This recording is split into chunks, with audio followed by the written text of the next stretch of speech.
Welcome to Transcendence Magnetized, the podcast where we explore the spiritual journey that changed everything. I'm Stephanie Beausheur. And I'm Kristin Pierce.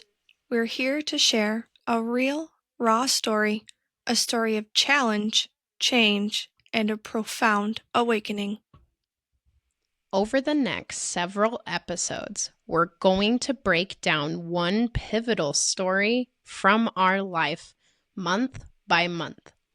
It's a period that shifted our perception of reality, and we are excited to finally share it with all of you. Today, we're diving into the story of the More Awakening, Episode 1, The Initial Phase. This is where it all began.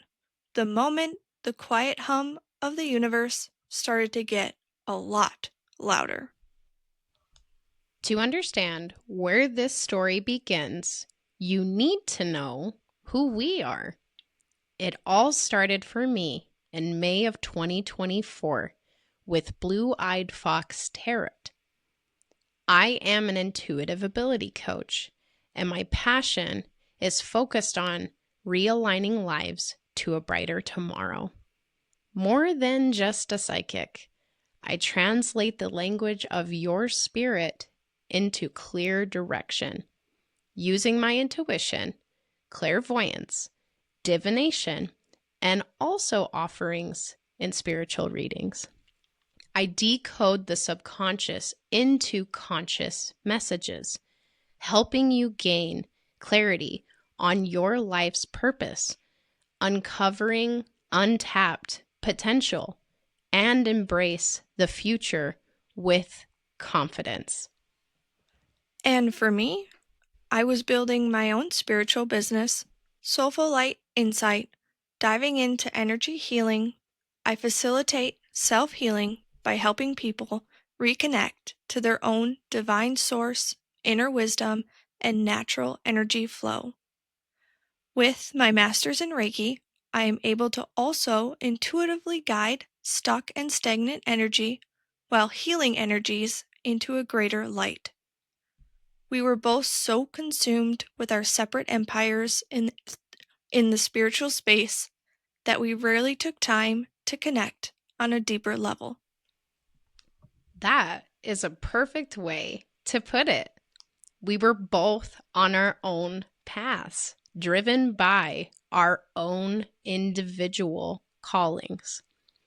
We were so busy building, but the universe had different plans. And I think that's the key. We were teaching others how to connect to their purpose, but we were completely missing the whispers and signs the universe was giving to us, both individually and now together.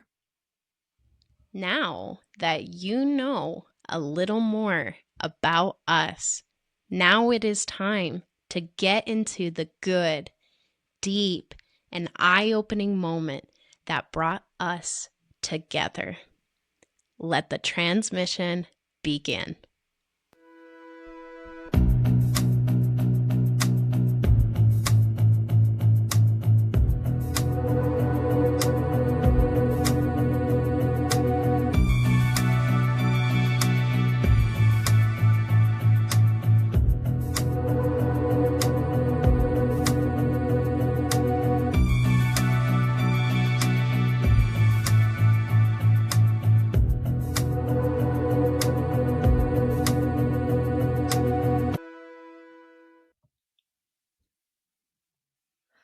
It all started when my daughter told me there was something bothering her at night.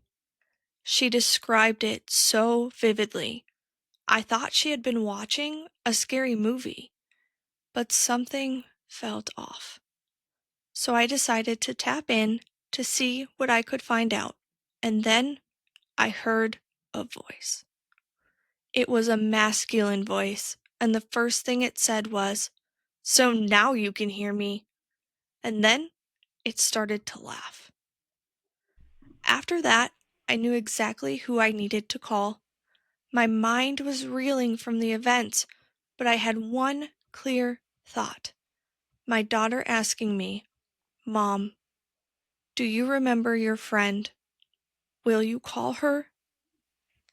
When I got the call from Kristin, I knew something was wrong before she even said a word.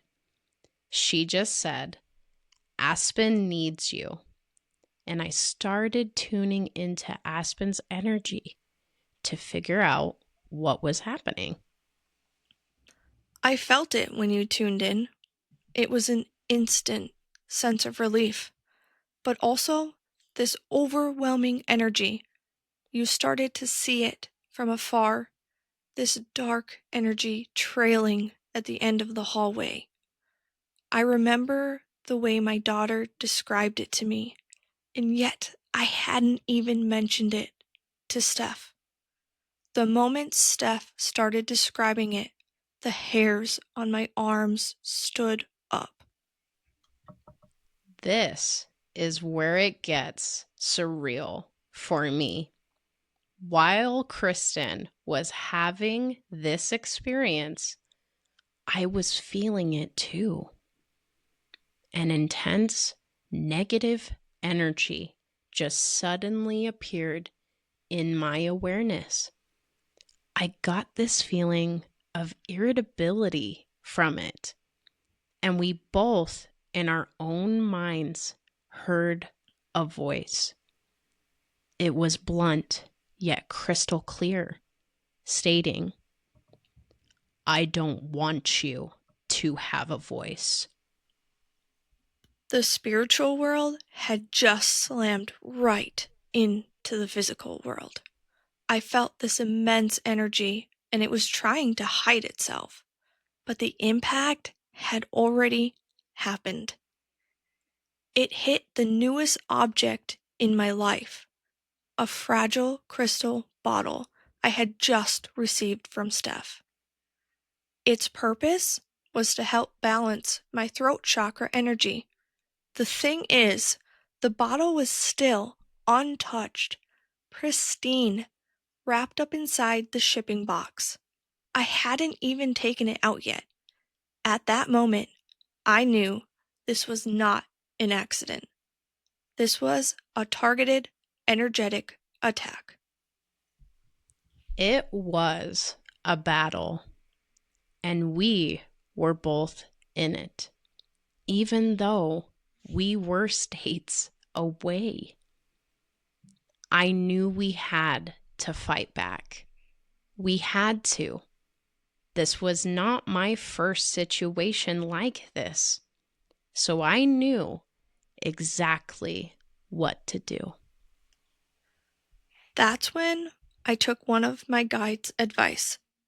In that meditative state, I asked my guide Aaron, "What do I need to do?" He gave me one word: fight.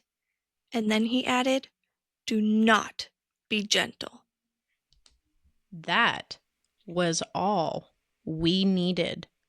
It was the go sign that told us this was a real spiritual attack.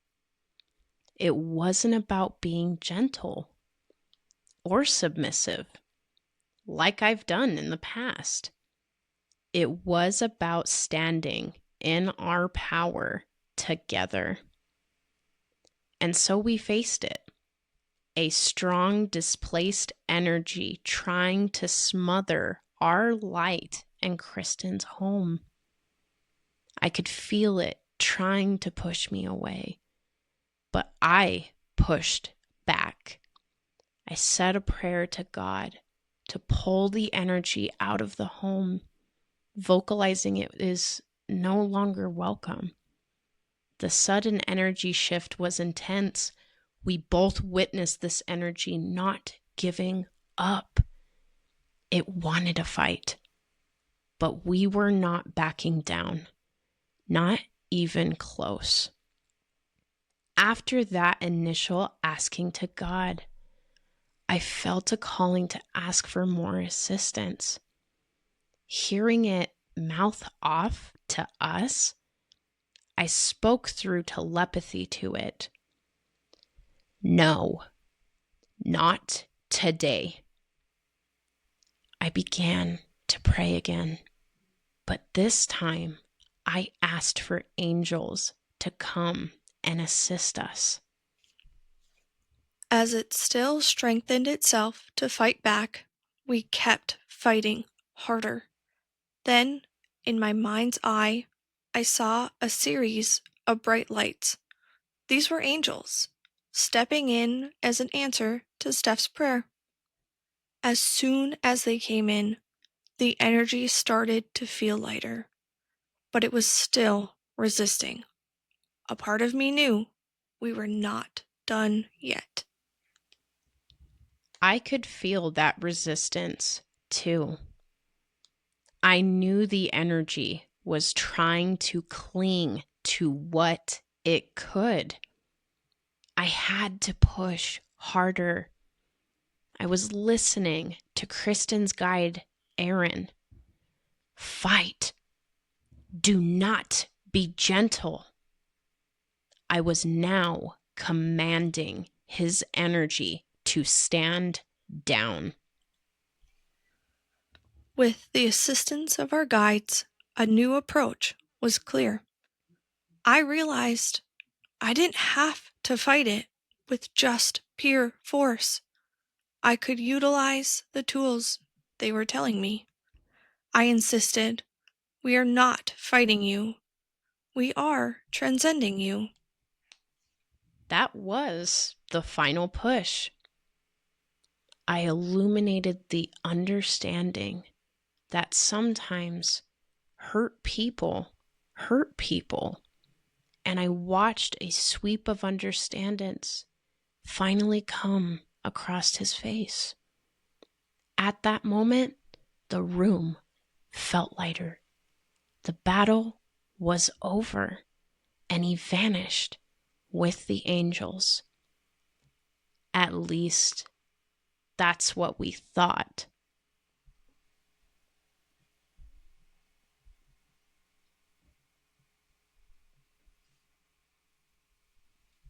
If this episode resonates with you, please like and subscribe now. I felt the shift after that massive confrontation, but a few days later, a subtle but persistent feeling remained.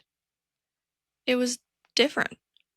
This time, I knew we hadn't cleared everything, and that's when we realized there was a new presence, a female energy. She was the one behind the bathroom mirror incident with Aspen. Exactly. When we started this deep channeling session, we were initially looking for the anchor or the cause of the curse the man had mentioned. But we immediately ran into this grieving woman. She was a neutral energy, stuck and seemingly being manipulated to get close to Aspen. Okay, so we're tapping in now, and we're standing in the bathroom where the connection was strongest. We're addressing this new spirit directly. Something wants her to go towards the bathroom. But the question is, why? Is it in regards to showing her something?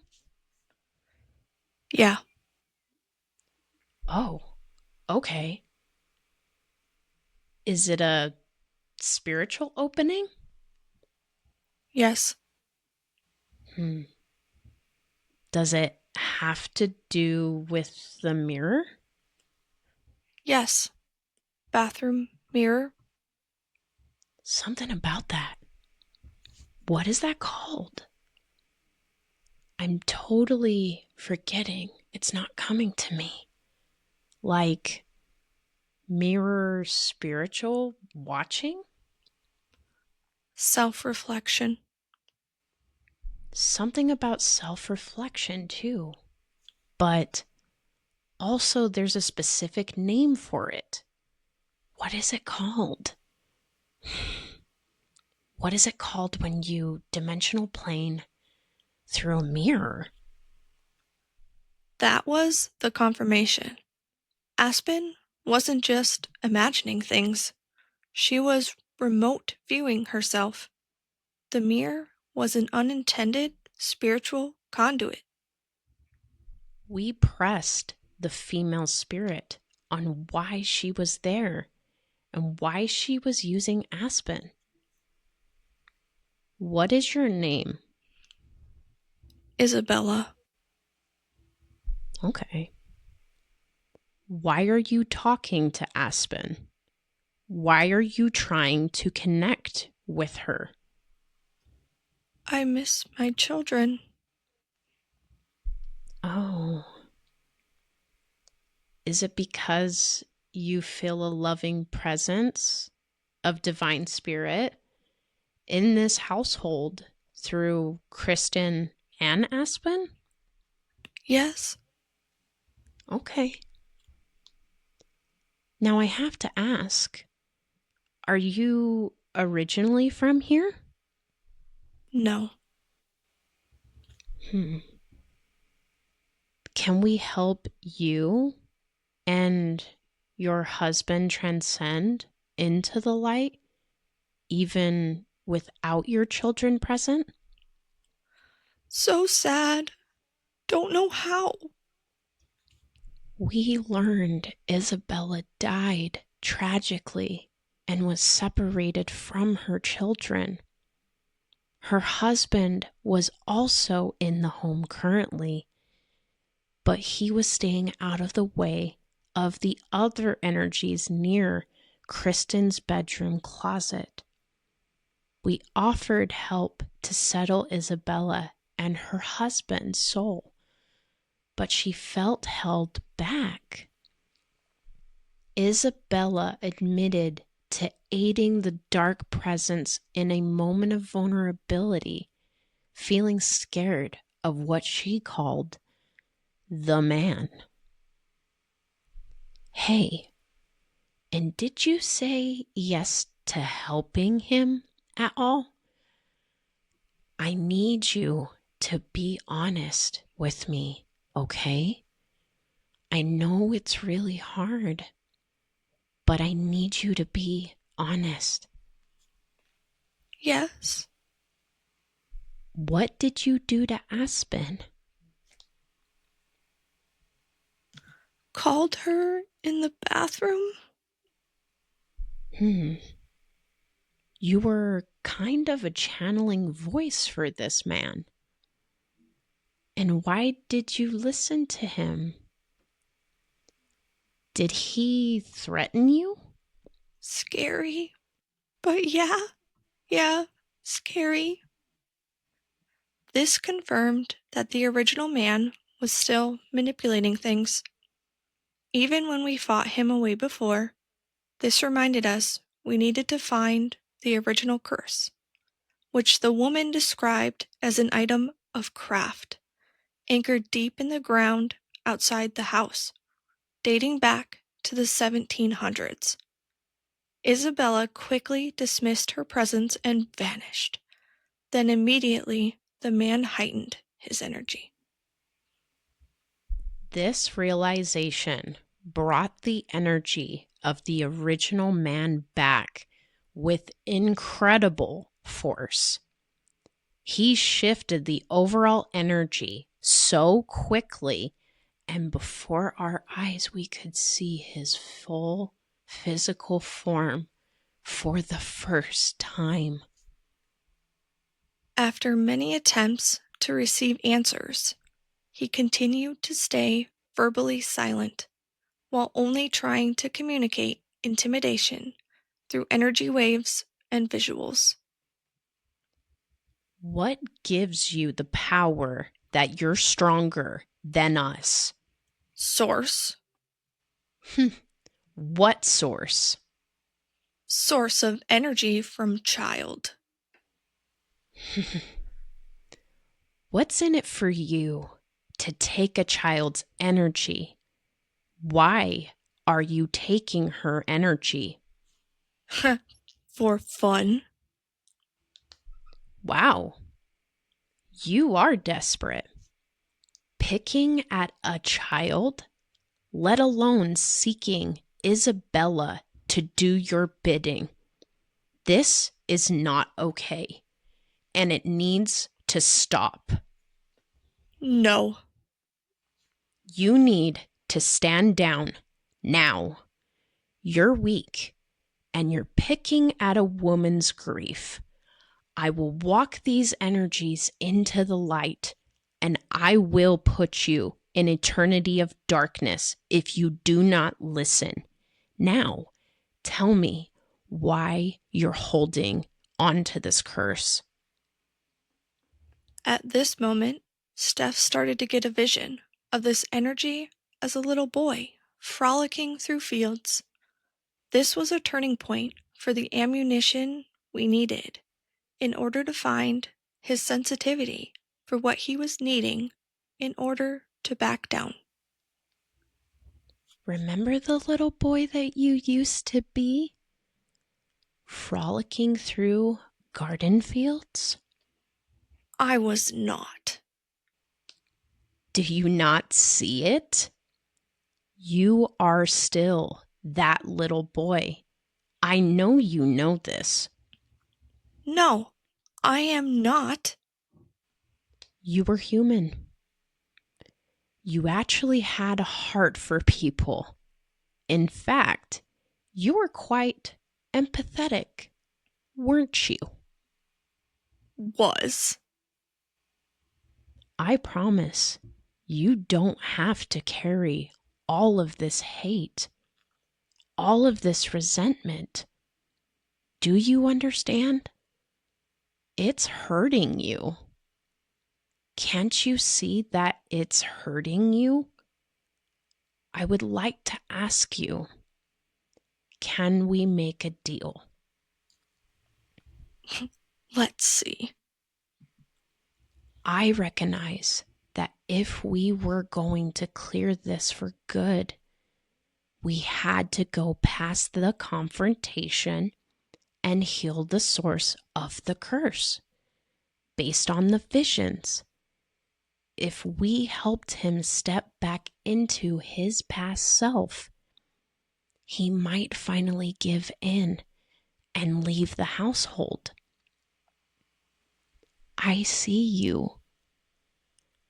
I know you were just that little boy when things happened to you.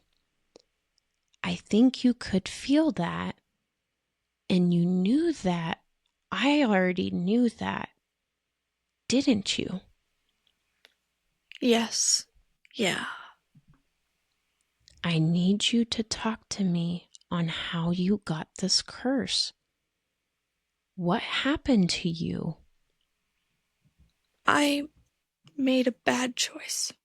Made a bad choice with the devil. Oh, what was the bad choice? Fire. House. He made me. Who made you? The devil. What happened? Sister. Mother. Hurt. Them. House on fire. Buried grave.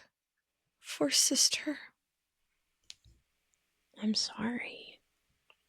How old was your sister? 3. Grace. Grace? Oh. How old was your mom? 47. Oh my goodness. And how old were you, sweetheart? 7. The sudden switch to realizing the curse was rooted in the trauma of a 7-year-old boy named Billy who felt responsible for the deaths of his mother and sister. It broke our hearts, but the deal still had to be made for him to leave. We didn't fight him anymore. We guided him to embody the sweet little boy he used to be. Once he realized the energy and felt soft, we brought his sister Grace and his mom forward to meet with him. So sorry.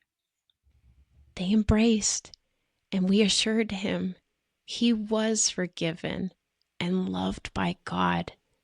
We made one last deal. Billy, can you make me a promise that you will leave with your loved ones here, and you will leave Kristin and Aspen and her family alone? Anything.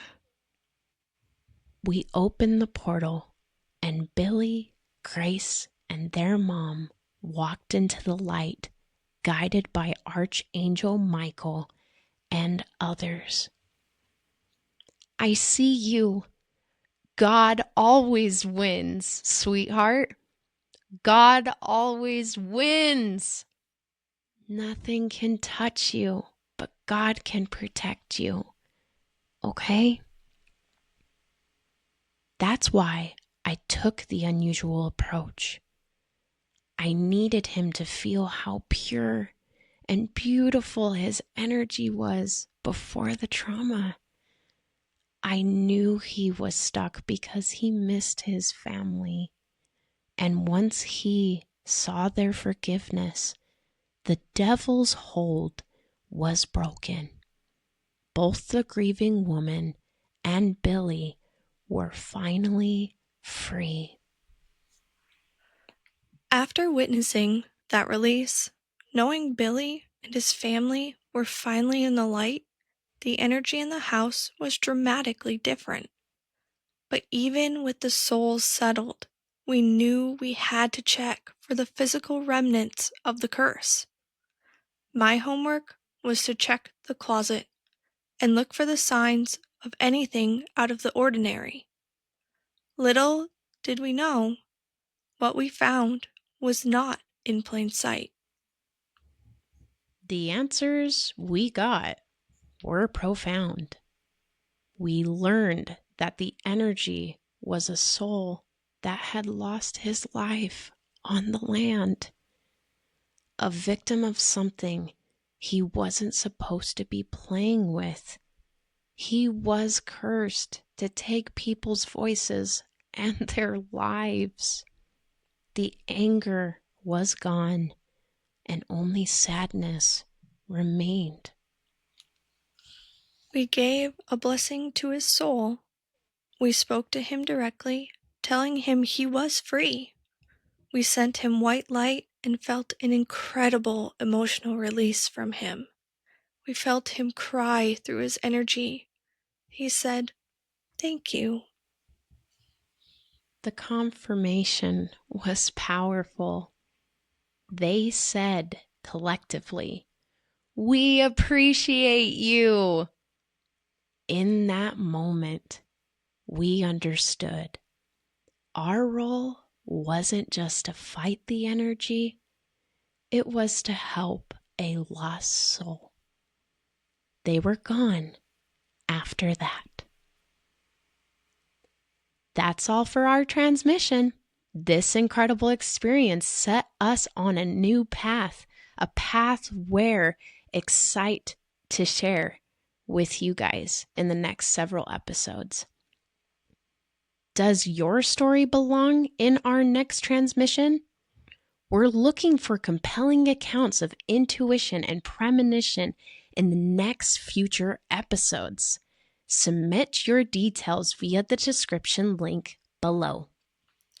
Next week, we'll dive into The More Awakening, Episode 2, The Escalation Phase, and share what happened immediately after this experience. I'll give you a hint. The woman, Isabella, her involvement is not over just yet. We'll talk about the eye-opening and new jaw-dropping realizations and how we were guided towards something even bigger. If this episode resonates with you, please like and subscribe now. You can also connect with us on YouTube, TikTok, and Instagram, links via the description below. You can also visit us via our website at www.transcendencemagnetized.com in the description below. Until next time, keep following the whispers.